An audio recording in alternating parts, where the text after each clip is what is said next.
दोस्तों, क्या आपने कभी सोचा है कि जीवन में अच्छाई और भलाई करने के बाद भी हमें कई बार दर्द और निराशा का सामना क्यों करना पड़ता है?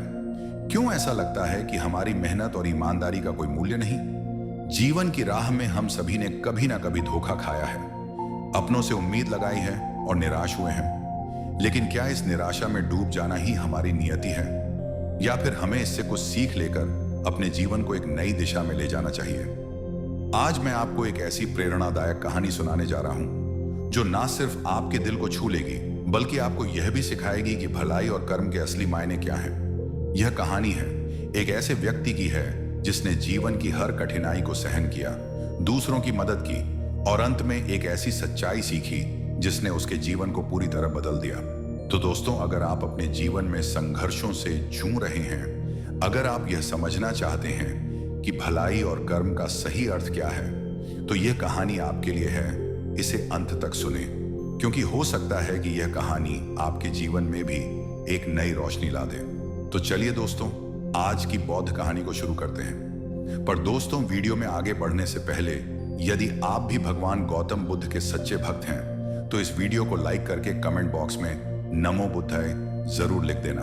और दोस्तों, यदि आपने अभी तक हमारे चैनल नरवाल मोटिवेशनल को सब्सक्राइब नहीं किया है तो चैनल को भी सब्सक्राइब कर लेना, ताकि आने वाली वीडियो सबसे पहले आपको मिल पाए। तो चलिए आज की प्रेरणादायक बौद्ध कहानी को शुरू करते हैं। एक बहुत ही सुंदर और छोटा सा गांव था। उस गांव में राजेश नाम का एक युवक रहता था। उसका भरा पूरा परिवार था। उसके 2 बच्चे थे, उसकी पत्नी थी, लेकिन उसके माता पिता इस दुनिया से चल बसे थे। इसीलिए यह पूरे परिवार की जिम्मेदारी उसी के कंधों पर थी। बच्चे अपनी पढ़ाई करते थे और उसकी पत्नी अपने घर गृहस्थ के कामों के साथ गाय, भैंस, बकरी इत्यादि का दूध बेचकर अपना घर चलाती थी। और राजेश पहाड़ में पत्थर तोड़ने का काम करता था। पत्थर तोड़ना मेहनत भरा काम था।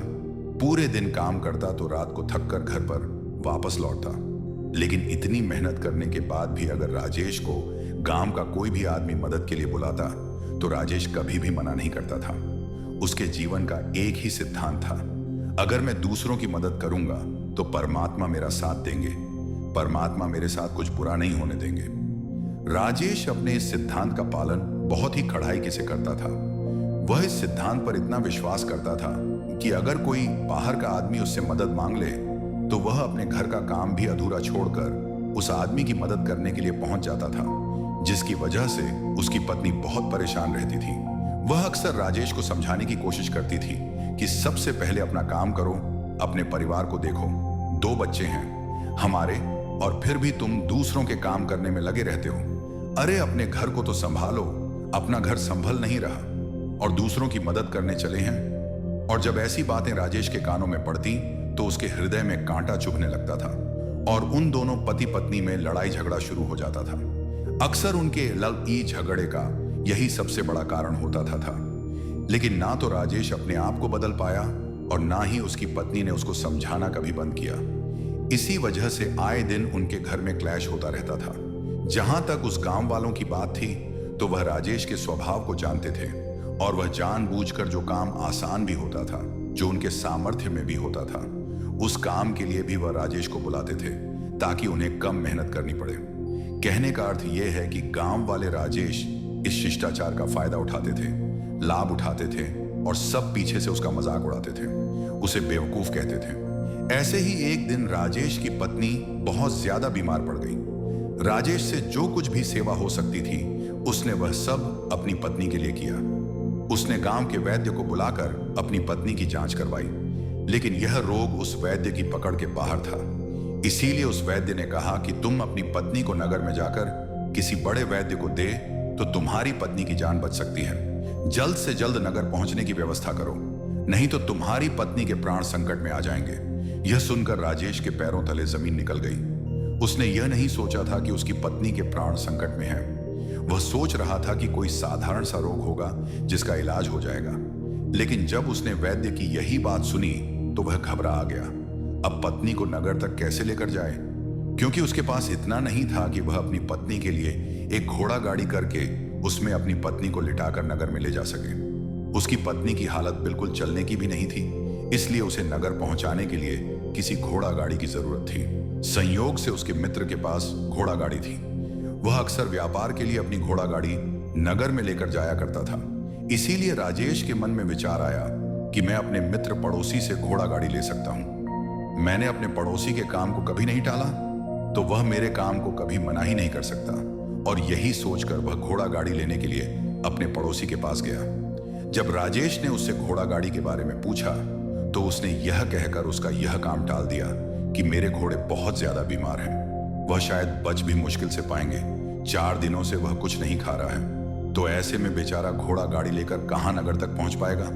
हाँ, अगर तुम कुछ धन की व्यवस्था कर सकते हो तो मैं अपने एक मित्र की घोड़ा गाड़ी तुम्हारे लिए मंगवा सकता हूं। यह सुनकर राजेश परेशान और चिंतित हो गया, क्योंकि उसके पास धन तो था ही नहीं। इसका मतलब उसकी पत्नी बड़े नगर में वैद्य के पास इलाज के लिए पहुंच ही नहीं पाएगी। उलझन भरे हुए विचार लिए जब राजेश वापस आ रहा था तो उसने एक दिल दहला देने वाला दृश्य देखा। उसने देखा कि घोड़ा बीमार था और कुछ खा भी नहीं रहा था। वहीं घोड़े को गांव का ही एक युवक अस्तबल से खोलकर बाहर ला रहा था और गाड़ी में उसको जोत रहा था। यह देखकर पहले तो राजेश को कुछ समझ में नहीं आया। उसके बाद जब राजेश ने उस युवक से पूछा तो उसने बताया कि घोड़ा गाड़ी उसे किराए पर दी गई है। यह सुनकर राजेश का दिल टूट गया। उसने कभी सपने में भी नहीं सोचा कि उसका सबसे अच्छा मित्र ऐसा कुछ करेगा। फिर राजेश दुखी मन से घर लौट जाता है और गांव के ही एक सेठ के पास जाकर कुछ धन उधार लेकर घोड़ा गाड़ी मंगवा लेता है, जिसके बाद वह अपनी पत्नी को वैद्य के पास नगर में ले जाता है। जब उसकी पत्नी का इलाज चल रहा था तो राजेश यही सोच रहा था कि एक वह दिन था जब मैं अपने पड़ोसी के पास उसके लिए बैठा रहता था, उसकी देखरेख की थी, उसकी सेवा की थी। इतने दिनों तक मैं अपने पड़ोसी की देखरेख किया। कैसा दुर्भाग्य है जिसके लिए मैंने इतना कुछ किया। उसने एक घोड़ा गाड़ी देने से मुझे मना कर दिया, और वह भी तब जब मेरी पत्नी जिंदगी और मौत के साथ खेल रही थी।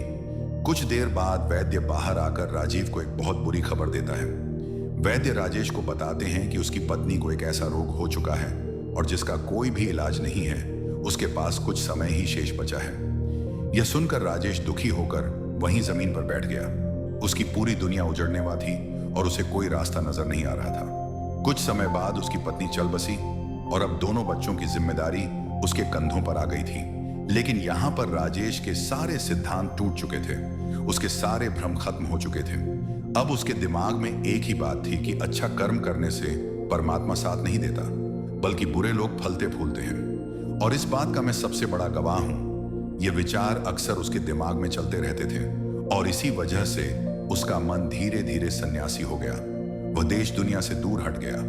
और एक दिन ऐसा भी आया जब वह अपने बच्चों को अपने रिश्तेदारों के पास छोड़कर इस देश दुनिया को त्याग कर एक सन्यासी बनने के लिए घर से निकल पड़ा। उसने गांव में किसी को कुछ नहीं बताया। किसी को नहीं पता था कि राजेश अचानक कहां गायब हो गया। सन्यासी की दीक्षा लेने के लिए वह एक महात्मा के पास पहुंचता है। महात्मा उस समय ध्यान में बैठे हुए थे। ध्यान से बाहर आने के बाद वह बड़े ध्यान से राजेश के चेहरे को देखते हैं और उससे सन्यासी बनने का कारण पूछते हैं। इस पर राजेश उन्हें अपनी पूरी आपबीती सुना देता है और कहता है, हे गुरुदेव, इस दुनिया से मुझे कुछ भी हासिल नहीं हुआ। मेरा मन इस दुनिया से विरक्त हो चुका है। जब अपने दोस्तों ने ही मेरा साथ नहीं दिया तो इस दुनिया में रहने का क्या मतलब है, और इसी वजह से मैं सन्यासी बनना चाहता हूं। यह सुनने के बाद महात्मा ने उपदेश देना शुरू किया। उन्होंने कहा, हे वत्स, याद रखना, जीवन से विरक्त होकर सन्यासी बनना तुम्हें परम सुख तक कभी नहीं पहुंचा सकता, परमानंद तक कभी नहीं पहुंचा सकता। तुम दुनिया से अपने मन पर एक बोझ लेकर विरक्त हुए हो। तुम दुनिया से परमात्मा की खोज करने के लिए विरक्त नहीं हुए हो। इस भ्रम में कभी मत रहना। तुम संसार से विरक्त हुए हो, क्योंकि संसार ने तुम्हें धोखा दिया है, ऐसा तुम्हें लगता है। इसीलिए तुम परमात्मा पर कभी विश्वास नहीं कर पाओगे और ना ही उन पर अपनी पूर्ण आस्था बना पाओगे। इसीलिए सन्यासी होने का भी तुम पूरा लाभ कभी नहीं उठा पाओगे। सन्यासी होने का लाभ तब मिलता है जब हमारी प्रभु में, परमेश्वर परमात्मा में पूर्ण आस्था बन जाती है। मैं तुमसे पूछता हूं, क्या तुम्हारी आस्था परमात्मा में है? यह सुनकर राजेश कहता है, हे गुरुदेव, मैं तो दुनिया देखकर आया हूं कि जो बुरे कर्म करता है वह फलता फूल है, और जो अच्छा काम करता है उसे कुछ भी नहीं देता। परमात्मा उसे दुख ही दुख देता है। इसीलिए मैं परमात्मा पर अपनी पूर्ण आस्था कैसे बना सकता हूं? यह सुनकर महात्मा ने कहा कि यही तो मैं तुम्हें समझाना चाहता हूं कि तुम पूरी ऊर्जा अपनी सन्यासी जीवन में लगाओ और उसके बाद भी तुम्हें फल प्राप्त ना हो तो तुम्हें कैसा लगेगा। इसीलिए किसी की भी मदद करने के लिए मैं 5 सिद्धांत तुम्हें बताता हूं। ये 5 सिद्धांत समझकर संसार में वापस लौट जाओ और संसार में गृहस्थ जीवन जियो। उसके बाद ही सन्यासी जीवन का उदय होता है। जब हम अपने गृहस्थ जीवन को पूर्ण रूप से समझ लेते हैं और अपनी जिम्मेदारियों का निर्वाह कर देते हैं। यह कहकर महात्मा ने कहना शुरू किया, हे वत्स, जब भी तुम किसी की सहायता करते हो, किसी की मदद करते हो, तो उसमें सबसे पहली बात, सबसे पहला सिद्धांत जो ध्यान में रखने का होता है वह होता है कि किसी की मदद करते वक्त, किसी की सहायता करते वक्त कभी भी उससे उम्मीद मत रखना। यह मत सोचना कि आज मैंने इसकी की सहायता कर दी, मदद कर दी, तो कल बदले में यह भी मेरी सहायता करेगा, मेरी मदद करेगा। अगर तुम ऐसा सोचोगे तो तुम्हें जीवन में दुखों का सामना करना ही डरेगा, क्योंकि एक नहीं तो दूसरा, या दूसरा नहीं तो तीसरा कोई ना कोई तुम्हारी उम्मीद जरूर तोड़ेगा। और वास्तविकता में वह मदद या वह सहायता नहीं होती है, वह हमारे लालच का ही एक रूप होता है। हम उसकी सहायता या मदद निर्भर तरीके से नहीं कर रहे हैं और हमारे मन में लालच का भाव है, हमारे मन में बदले का भाव है। हम ये सोचकर मदद करते हैं कि इसकी मदद कर देता हूं तो कल ये मेरा भी मदद करेगा। और यही लालच हमें अक्सर उन लोगों की मदद करने पर विवश करता है जो राजेश परेशान और चिंतित हो गया, क्योंकि उसके पास धन तो था ही नहीं। इसका मतलब उसकी पत्नी बड़े नगर में वैद्य के पास इलाज के लिए पहुंच ही नहीं पाएगी। उलझन भरे हुए विचार लिए जब राजेश वापस आ रहा था तो उसने एक दिल दहला देने वाला दृश्य देखा। उसने देखा कि घोड़ा बीमार था और कुछ खा भी नहीं रहा था। वहीं घोड़े को गांव का ही एक युवक अस्तबल से खोलकर बाहर ला रहा था और गाड़ी में उसको जोत रहा था। यह देखकर पहले तो राजेश को कुछ समझ में नहीं आया। उसके बाद जब राजेश ने उस युवक से पूछा तो उसने बताया कि घोड़ा गाड़ी उसे किराए पर दी गई है। यह सुनकर राजेश का दिल टूट गया। उसने कभी सपने में भी नहीं सोचा कि उसका सबसे अच्छा मित्र ऐसा कुछ करेगा। फिर राजेश दुखी मन से घर लौट जाता है और गांव के ही एक सेठ के पास जाकर कुछ धन उधार लेकर घोड़ा गाड़ी मंगवा लेता है, जिसके बाद वह अपनी पत्नी को वैद्य के पास नगर में ले जाता है। जब उसकी पत्नी का इलाज चल रहा था तो राजेश यही सोच रहा था कि एक वह दिन था जब मैं अपने पड़ोसी के पास उसके लिए बैठा रहता था, उसकी देखरेख की थी, उसकी सेवा की थी। इतने दिनों तक मैं अपने पड़ोसी की देखरेख किया। कैसा दुर्भाग्य है जिसके लिए मैंने इतना कुछ किया। उसने एक घोड़ा गाड़ी देने से मुझे मना कर दिया, और वह भी तब जब मेरी पत्नी जिंदगी और मौत के साथ खेल रही थी। कुछ देर बाद वैद्य बाहर आकर राजीव को एक बहुत बुरी खबर देता है। वैद्य राजेश को बताते हैं कि उसकी पत्नी को एक ऐसा रोग हो चुका है और जिसका कोई भी इलाज नहीं है। उसके पास कुछ समय ही शेष बचा है। यह सुनकर राजेश दुखी होकर वहीं जमीन पर बैठ गया। उसकी पूरी दुनिया उजड़ने वाली थी और उसे कोई रास्ता नजर नहीं आ रहा था। कुछ समय बाद उसकी पत्नी चल बसी और अब दोनों बच्चों की जिम्मेदारी उसके कंधों पर आ गई थी। लेकिन यहां पर राजेश के सारे सिद्धांत टूट चुके थे, उसके सारे भ्रम खत्म हो चुके थे। अब उसके दिमाग में एक ही बात थी कि अच्छा कर्म करने से परमात्मा साथ नहीं देता, बल्कि बुरे लोग फलते फूलते हैं। और इस बात का मैं सबसे बड़ा गवाह हूं। ये विचार अक्सर उसके दिमाग में चलते रहते थे और इसी वजह से उसका मन धीरे धीरे सन्यासी हो गया। वह देश दुनिया से दूर हट गया। और एक दिन ऐसा भी आया जब वह अपने बच्चों को अपने रिश्तेदारों के पास छोड़कर इस देश दुनिया को त्याग कर एक सन्यासी बनने के लिए घर से निकल पड़ा। उसने गांव में किसी को कुछ नहीं बताया। किसी को नहीं पता था कि राजेश अचानक कहां गायब हो गया। सन्यासी की दीक्षा लेने के लिए वह एक महात्मा के पास पहुंचता है। महात्मा उस समय ध्यान में बैठे हुए थे। ध्यान से बाहर आने के बाद वह बड़े ध्यान से राजेश के चेहरे को देखते हैं और उससे सन्यासी बनने का कारण पूछते हैं। इस पर राजेश उन्हें अपनी पूरी आपबीती सुना देता है और कहता है, हे गुरुदेव, इस दुनिया से मुझे कुछ भी हासिल नहीं हुआ। मेरा मन इस दुनिया से विरक्त हो चुका है। जब अपने दोस्तों ने ही मेरा साथ नहीं दिया तो इस दुनिया में रहने का क्या मतलब है, और इसी वजह से मैं सन्यासी बनना चाहता हूं। यह सुनने के बाद महात्मा ने उपदेश देना शुरू किया। उन्होंने कहा, हे वत्स, याद रखना, जीवन से विरक्त होकर सन्यासी बनना तुम्हें परम सुख तक कभी नहीं पहुंचा सकता, परमानंद तक कभी नहीं पहुंचा सकता। तुम दुनिया से अपने मन पर एक बोझ लेकर विरक्त हुए हो। तुम दुनिया से परमात्मा की खोज करने के लिए विरक्त नहीं हुए हो। इस भ्रम में कभी मत रहना। तुम संसार से विरक्त हुए हो, क्योंकि संसार ने तुम्हें धोखा दिया है, ऐसा तुम्हें लगता है। इसीलिए तुम परमात्मा पर कभी विश्वास नहीं कर पाओगे, और ना ही उन पर अपनी पूर्ण आस्था बना पाओगे। इसीलिए सन्यासी होने का भी तुम पूरा लाभ कभी नहीं उठा पाओगे। सन्यासी होने का लाभ तब मिलता है जब हमारी प्रभु में, परमेश्वर परमात्मा में पूर्ण आस्था बन जाती है। मैं तुमसे पूछता हूं, क्या तुम्हारी आस्था परमात्मा में है? यह सुनकर राजेश कहता है, हे गुरुदेव, मैं तो दुनिया देखकर आया हूं कि जो बुरे कर्म करता है वह फलता फूल है, और जो अच्छा काम करता है उसे कुछ भी नहीं देता। परमात्मा उसे दुख ही दुख देता है। इसीलिए मैं परमात्मा पर अपनी पूर्ण आस्था कैसे बना सकता हूं? यह सुनकर महात्मा ने कहा कि यही तो मैं तुम्हें समझाना चाहता हूं कि तुम पूरी ऊर्जा अपनी सन्यासी जीवन में लगाओ और उसके बाद भी तुम्हें फल प्राप्त ना हो तो तुम्हें कैसा लगेगा। इसीलिए किसी की भी मदद करने के लिए मैं 5 सिद्धांत तुम्हें बताता हूं। ये 5 सिद्धांत समझकर संसार में वापस लौट जाओ और संसार में गृहस्थ जीवन जियो। उसके बाद ही सन्यासी जीवन का उदय होता है। जब हम अपने गृहस्थ जीवन को पूर्ण रूप से समझ लेते हैं और अपनी जिम्मेदारियों का निर्वाह कर देते हैं। यह कहकर महात्मा ने कहना शुरू किया, हे वत्स, जब भी तुम किसी की सहायता करते हो, किसी की मदद करते हो, तो उसमें सबसे पहली बात, सबसे पहला सिद्धांत जो ध्यान में रखने का होता है वह होता है कि किसी की मदद करते वक्त, किसी की सहायता करते वक्त कभी भी उससे उम्मीद मत रखना।